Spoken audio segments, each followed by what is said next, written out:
Hi, everyone. Welcome to the ProVideo Page podcast and webinar series. Today, for this podcast, I'm joined by Connie Kadansky, who is a master certified coach with sales expertise.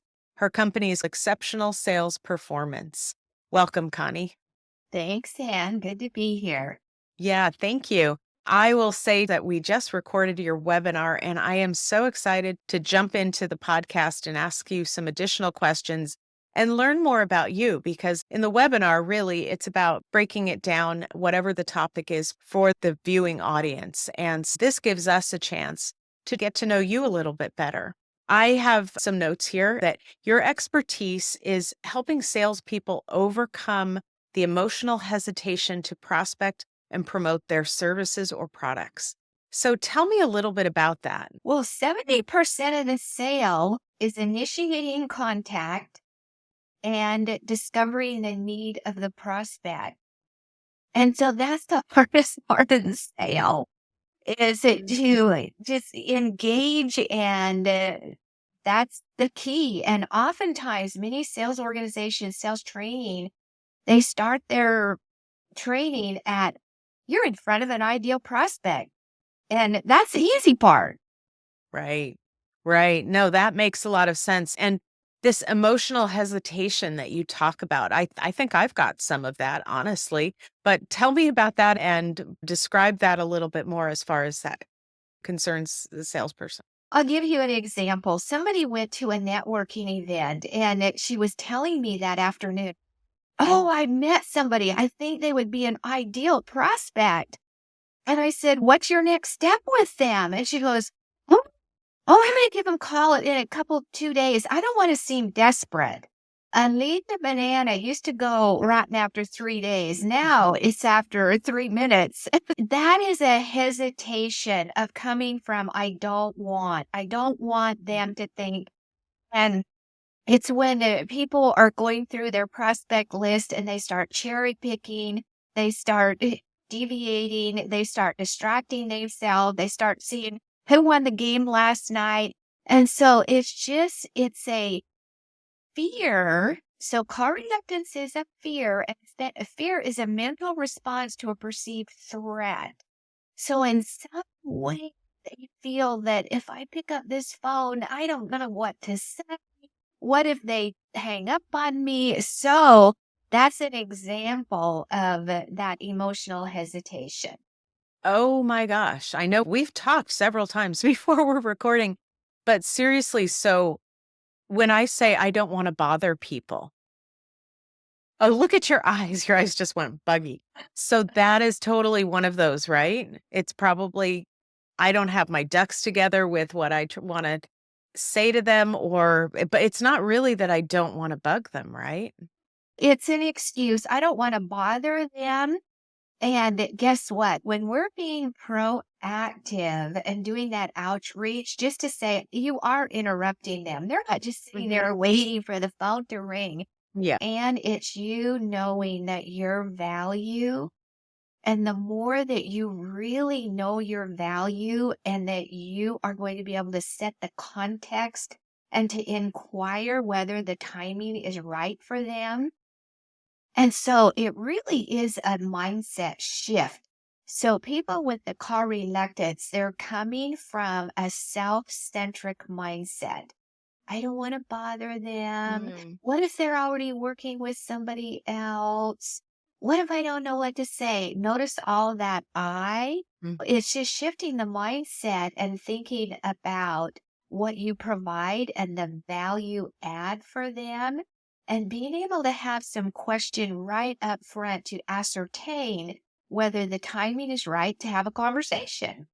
Yeah. No, that's really helpful. You've got me. I've got to focus on our conversation now and not go off thinking about my sales reluctance and shifting that. So thank you. I really appreciate hearing that. So let's talk about your service offerings for a second here. You've got one-to-one sales call reluctance coaching. I think that's pretty obvious. We started doing a little bit of that, didn't we? And then you've got sales assessments for coaching and development and pre-hire of salespeople. Tell me a little bit more about that. So I am a licensee with access to the only assessment in the world that measures those 16 ways that sales people hesitate. And believe it or not, Harvard did research, and it was in 2019 that 1 in 2 seasoned salespeople admit to having this reluctance. And with the assessment, it's a coaching and development tool. And once people recognize it, they're just not getting in front of enough of the right people, that they recognize that this is a possibility. It's a diagnostic. Mm. And to be able to take that assessment, and oftentimes they start self-correcting as they take it because they're becoming more and more aware. And then companies throughout the country, throughout the world, use it in the pre-hire, because if they're really seriously looking for account developers, it will give them insight into that candidate, whether they are an account developer or an account manager type. Okay, that makes complete sense. Um, so how did you get started in this industry?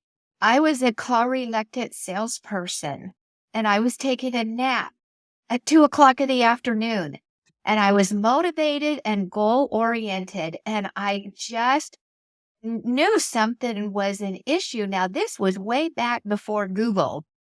And I did a search, and I found out the book, The Psychology of Sales Call Reluctance. And I got that book, and I'm reading it, and I'm sitting on my couch, and I thought, they have this call reluctance. And telephobia is one of the 6 types. And I had high telephobia and high social self-consciousness. So I was intimidated by that upscale buyer, intimidated by that VP. And it was so insightful. And I flew to Dallas, and I went through the fear-free prospecting workshop, and I coached with one of the behavioral psychologists for 10 weeks. And at the end of the 10 weeks, she goes, "Connie, you really get this," because it's cognitive behavioral psychology that is part Mhm. of it. She goes, "What, you want to consider being one of our licensees?" And my reluctance led me to an incredible training business that I've had for 29 years, 28 Oh years. my gosh, wow. So you really didn't spend a lot of time actually selling. It was more that you resonated more on the reluctant side of it, on the, hey, let's get behind the salesperson and support the salesperson. Yes, and I sell my own services, right? And so I'm thinking, I am going to go and I'm going to sell to the Merrill Lynches of the world. Guess what? I've never sold to the Merrill Lynches of the world yet. So I have the teacher teaches what the teacher needs to learn, and I'm still fascinated by this industry. So I still have a lot to learn. So, Connie, how would I spot your ideal client? From the coaching and development side is a salesperson that is just not getting in front of enough people. They're not setting appointments. A good salesperson, I would work a lot in financial insurance. They need 10 appointments a week. And if they're Mm. having two, and so just to be able to find people, the ideal is, and they could be seasoned salespeople that they just are floundering, or they're just not meeting their goals, and because they're having the reluctance. So and then also companies that hire salespeople, that they're in a consistent hiring mode, and a conversation around what kind of assessments are they using. So, question for you, if there's a salesperson who's floundering, is I would think that sometimes it's the company that pays you, and sometimes it's that salesperson directly coming to you and saying, hey, I don't want to look bad. I want to succeed. Is that a good assumption, or how do you get paid? Yes, it sure is. And I have people that are spending expensive money for coaches in commercial real estate, residential real estate, mortgage, that part of their coaching program is, A, you need to be out and be visible. And so sometimes they will come to me just to overcome this reluctance so that they can continue in their coaching program and be more successful. And yes, companies do bring me in to do training and development. And I always have people say, you need to have them put some skin in the game. And so there was a real clever general agent for an insurance company. And what he did is he paid for the coaching and training. And then he said, when you, no, he had them pay. And then he said, when you bring me 3 applications, I will reimburse you. Hmm. So companies will do different things. And then from the assessment, I can see whether somebody is likely to use that information. So I even have coaching people come to me for coaching. And from their assessment, it seems like they have something else they need to clear up before they ever invest in coaching because it's pretty deep assessment. So, do you then do an assessment with every new client? Oh, yes. Okay. And then, how typically, if somebody has some kind of reluctance going on here, sales call reluctance, how long typically do you work somebody? Because the way that you just talked about it was almost like you fix some things, they get over, and then they can work on other things that will improve their skills. Yes. And people are motivated and really want to succeed. Sometimes just 6 weeks, six Mm. weeks of once a week. And I customize the coaching according to what I'm seeing. And then I have a lot of different ways that I can coach them because it's really a shift in mindset. And their success is dependent on their prospecting mindset. And what my goal is, depending on the industry, is really get them to recognize that they're a professional lead generator who happens to sell whatever they sell. Hmm. And so those people that have that mindset, and they are taking responsibility, taking ownership. Professional lead generator who happens to sell insurance, real estate, pest control, or whatever it is. Mhm. That's the mindset from my webinar that I was referring to, that they're always looking for opportunities to capitalize. Yeah. That's very interesting. Thank you. Okay, moving on. So I have a question here. What's your approach when working with a new client? So with new Yeah. clients, okay, anytime a potential client comes to me, I say, what is prompting your interest? And find out where they are. Somebody called me recently and they go, I'm good at getting people in the door. I am not closing. Mhm. Okay, so what is that, right? And so just for me to be is do they have a problem that they really sincerely want to solve? Is the timing right at this particular time? So I want to make sure that the client's going to be successful. So I do a pretty good vetting process because Mhm. I want them to be successful, and if I get a feel that they're ho hum, then, just move them along with a different resource. Because, and we want people to succeed, and I know that you do too, and that's Yeah. we'll hear. Yeah, interesting. Fascinating. Thank you. I know that you differentiate the various sales roles. How does that play out in working with your clients? And tell me about how you deal and solve for this. The different sales roles. So I definitely work with people who have a lot of proactive prospecting on a consistent basis. Let's just take commercial real estate. They should be making at least 25 calls a day. And again, 5 outreaches to 12 in order to even get the attention. And so those are the people that oftentimes they just, it gets, it the it can weigh on somebody. And then there are salespeople and even people who have a good marketing plan and they're getting calls. I have people that say, I'm getting leads, but I'm not calling them. Oh, well, it's like, why not? What's going on there? So my goal is to really ascertain what is causing this reluctance And is it that they don't know? Is it a technical? Is it emotional? And to sort that out. Okay, thank you. Now, from coming from a marketing perspective here, what sets you apart from your competitors? I know that you've been doing this for a long time. What makes you different? Because I really do understand that there are different components. So many people will say, so many managers, I just pick up the phone or just get out there, right? And I work with people with cognitive behavioral psychology, performance science, positive psychology, and neuroscience. So I have different techniques that I match with that particular client. And like I say, the teacher teaches what the teacher needs to learn. I'm learning from my clients on a consistent basis.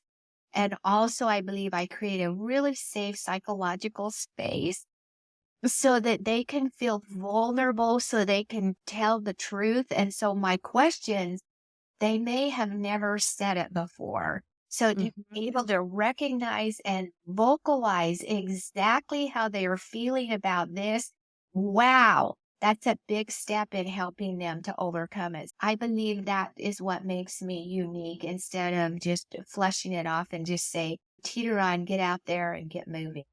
Yeah, thank you. Wow. Tell me about the baseball analogy that you give. This was one of the questions that I jotted down in our notes. And you mentioned in the webinar about not giving an assessment until somebody's at second base, that they've shown promise and that there's hope that might be the right fit. Yes, because in that first interview, and it just depends on how many candidates that people are interviewing. Some people have screeners, etc. But to be able to have a really good first interview and n- don't ignore nothing. If you hear anything that is slightly off, it's a red flag, and believe it or not, whatever they're showing up at, get curious, be fun, hold it lightly, and really ascertain, do they have the basic skills and will they fit in the culture? And are you going to enjoy working with them or whoever is going to be working with them? Are they going to be fun? Are they going to walk in the door and you're going to be happy to see them? So I think it's really important to get that done, that just that essence there before any kind of assessment and moving forward. Oh, thank you. That makes so much sense. Now, I know people move from industry to industry when they are a salesperson, or they can. Some stay in the same industry. But from what I'm learning from you and listening to us talking through your webinar presentation, tell me about a situation when someone was coming from one industry and interviewing for another, and they turned out to be a good fit. What insights do you provide to the hiring authority to help them determine if that person is a fit or was a fit? Yes, I like to understand what are the roles and responsibilities on that particular position. And in the webinar, I was talking about somebody who was highly successful at selling beer to restaurants and a particular product. And he even got so good at it after 15 years, and people kept telling him, "You'd be good for commercial insurance. You'd be good for commercial insurance." And it's a completely different, it's an intangible. The beer is a tangible. And his assessment was really interesting. And what was interesting about it in the interviewing process and through the assessment, it showed that he would leverage relationships. So he was good at developing relationships. Actually, in that interviewing, they had a second interview, and he'd already talked to a couple restaurant owners about him thinking about going into commercial insurance. And would they be open to talking to him? And they said, by all means, just to get a feel for that. And also to be successful in commercial insurance, it takes a couple years sometimes to land an account. And does somebody have that ability to handle that?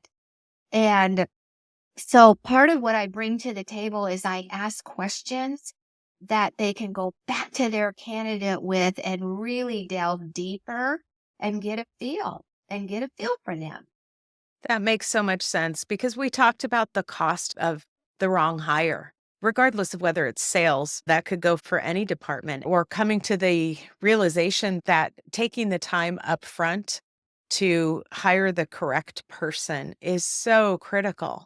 And the investment of getting professional help from someone like you and or using an assessment tool to find the right person, it's just makes so much sense. It's worthwhile investing upfront to find that right person. So, Yes. yeah. Yeah. So let's move on to the webinar.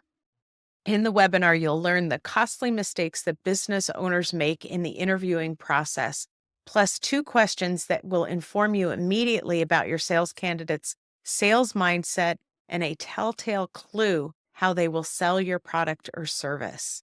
So tell me a little bit about that. What can people get by listening to your webinar? To be able to get those 2 questions, they're right up front, and then I threw in a bonus 3. And also just to consider some hiring mistakes. You may be doing 10 out of 12 correctly. Maybe there's a little bit of nuance there. So to be able to really look at that and listen to what possible mistakes that you could be making, and then give you some information so that you can explore an assessment that will really inform you. It's a diagnostic, and it will inform you about that individual and their potential. So that's what it'll be all about. Thank you. Who would you say is a good person to watch the webinar? The audience for the webinar is any business owner that is thinking about or has salespeople on their staff. And the size of the company doesn't matter. Is this, they don't have to have a full-time HR person, right? It may be falling on their desk. Yes. And so even if they're considering hiring their first salesperson, or maybe they have 10 or 15 salespeople, I feel a business owner that is a hiring authority for salespeople will benefit from listening to this. Great. Is there anything regarding the webinar that you would love to share with people about what they'll get out of it? To be able to improve your interviewing process. Oh, yes, yes, yes. Going to save you so much time. And also, is when you use an assessment, you become better at interviewing. So then you might not even need to invest in an assessment. So the goal here is to help you tighten up your process and get really good at it and making it a priority. And you will save yourself time and heartache and sleepless nights and situations that you just are spending time on that you really don't want to spend time on with personnel issues and salespeople issues. It's worth it. It's worth it to consider the options that you have and the choices you have. Connie, now I want to move on to some wrap up questions. This question I ask all of my podcast guests. So, what is the coolest part about what you do when you work with clients? What makes you smile when you're working with a client? That they feel it was worthy of their investment and worthy of their time. They leave more informed, they leave more enlightened, and it's saving them money, it's saving them heartache. They get to be better at interviewing, at vetting, and developing their salespeople. That must be really fulfilling. Thank you. These days, we all have technology and apps that we use. Is there one app or piece of technology that you would like to share that you couldn't see living your life without? Yes, absolutely. Audible. I am an auditory learner. And so I actually buy the book and then I listen to the book. Yes, Audible. We talked about so much here today, but in 1 or 2 sentences, Connie, what would you hope that our listeners take away from our conversation? is slow down the interviewing process. Slow down to go fast, and you'll be happy that you did that. It will serve you well. Connie, thank you so much for joining me, sharing your expertise. And I encourage everyone to listen to the webinar and hire more successfully and take your time and do it right. So thank you. Thanks, Anne.